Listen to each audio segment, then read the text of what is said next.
Hello friend, welcome back to my channel. অনেক মানুষই আছেন অ্যালার্জির কারণে ডিম খেতে পারেন না, আবার অনেকে কর্নফ্লাওয়ারের অতিরিক্ত আঠালো ভাবের জন্য চিলি চিকেন খেতে পছন্দ করেন না। আমার এই রেসিপি ফলো করে আপনারা যদি চিলি চিকেন বানান, অন্য পদ্ধতিতে চিলি চিকেন বানানোর কথা ভাববেন না, কারণ এতটাই ইজি এবং টেস্টি এই চিলি চিকেন খেতে।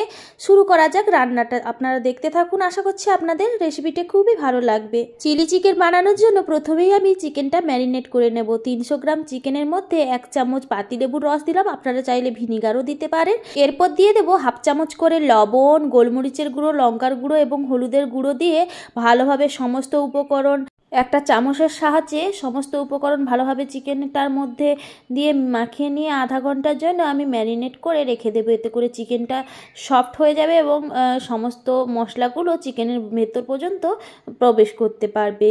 এবার একটা মিডিয়াম সাইজের ক্যাপসিকাম এবং সমপরিমাণে পেঁয়াজ আমি চৌকো চৌকো করে কেটে নিয়েছি। একটা বড় সাইজের টমেটো আমি খুব ভালোভাবে পেস্ট করে নিয়েছি, আর 4-5 কোয়া রসুন আমি ছোট ছোট করে কেটে নিয়েছি। এবার কড়াইতে সাদা তেল 4 চামচ গরম হতে দিয়ে ওর মধ্যে দিয়ে দেবো ছোট ছোট করে কেটে রাখা রসুন কুচি। আপনারা চাইলে এই পর্যায়ে রসুন বাটা বা রসুন গ্রেট করেও ইউজ করতে পারেন, তবে এভাবে চৌকো চৌকো করে ছোট কেটে দিলে এটা কিন্তু যখন মুখে পড়বে খেতে খুব ভালো লাগে। এরপরে দিয়ে দেব ক্যাপসিকামটা দিয়ে হালকা নাড়াচাড়া করে নেব, খুব বেশি ফ্রাই করবার দরকার নেই। এরপরে দিয়ে দেব চৌকো চৌকো কেটে রাখা পেঁয়াজটা দিয়ে আবারও কিছুক্ষণ নাড়াচাড়া করে এর মধ্যে দিয়ে দেবো ম্যারিনেটেড চিকেনগুলো।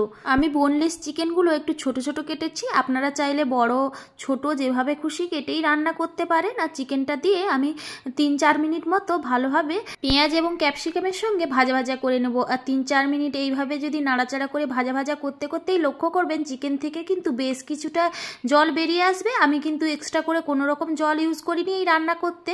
যদি আপনারা মনে করেন একটু বেশি ঝোলঝোল খাবেন, সেক্ষেত্রে কিন্তু একটু জলের ব্যবহার করতে পারেন। আর দেখুন কতখানি জল আর তেল বেরিয়ে এসেছে চিকেন থেকে। আমি চিকেনটা এই কারণেই ছোট ছোট পিস করেছি যাতে করে কড়াইতে নাড়াচাড়া করতে করতেই চিকেনটা অনেকটা পরিমাণে সেদ্ধ হয়ে যায়, আলাদা করে জল ইউজ না করতে হয়। চিকেনটা 4 মিনিট মতো ফ্রাই করে নিয়ে এর মধ্যে দিয়ে দিয়েছি স্বাদ মতো লবণ। যেহেতু আমি ম্যারিনেটের সময় লবণ ইউজ করেছিলাম, তাই সেইভাবে ব্যালেন্স করে লবণ এবং টমেটোর যে পিউরি বানিয়ে রেখেছিলাম একটা গোটা, সেটা ইউজ করলাম। আর দিয়ে আবারও খানিকক্ষণ কষিয়ে নেব। আর এভাবে কষাতে কষাতেই কিন্তু চিকেনটা আমার সেদ্ধও হয়ে যায়। এরপরে আমি দিয়ে দেব একটু কালারটা সুন্দর আসার জন্য 1 চামচ পরিমাণ কাশ্মীরি রেড চিলি পাউডার। আপনারা চাইলে এটা নাও দিতে পারেন, তবে আমি এখানে দিলাম। আর এরপরে দিয়ে দেব 1/2 চামচ মতো রেড চিলি সস আর টমেটো সস এবং সয়া সস। এই 3টে সস কিন্তু অবশ্যই দেবেন, এতে করে চিলি চিকেনের টেস্ট খুব ভালো আসে। আর যদি আপনি বেশি ঝাল খান সেক্ষেত্রে কিন্তু রেড চিলি সসের পরিমাণটা একটু বাড়িয়ে নিতে পারেন।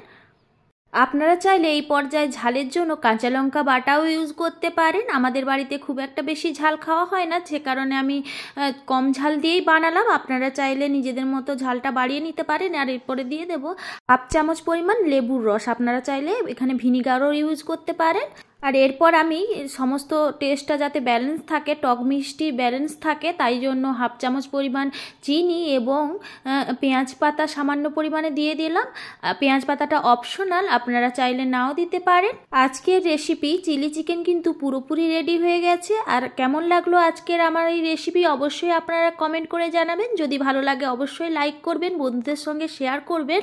আর অবশ্যই অনুরোধ রইল একবার এই রেসিপিটা ট্রাই করা। খুবই সামান্য কয়েকটি উপকরণ এবং অল্প সময়ের মধ্যে রেসিপিটা রেডি হয়ে যায়, কোনো রকম এক্সট্রা ঝামেলা থাকে না চিকেনকে ডিপ ফ্রাই করা বা অন্য কিছু। আর খুবই অল্প তেলে এই রান্নাটা হয়ে যায়, বেশি তেলও লাগে। ওপর থেকে সামান্য পেঁয়াজ পাতা ছড়িয়ে আমি চিলি চিকেনটাকে সার্ভ করে দিলাম। যদি আপনি আমার চ্যানেলে নতুন হয়ে থাকেন, আমার চ্যানেলটি সাবস্ক্রাইব করার অনুরোধ রইল। ধন্যবাদ।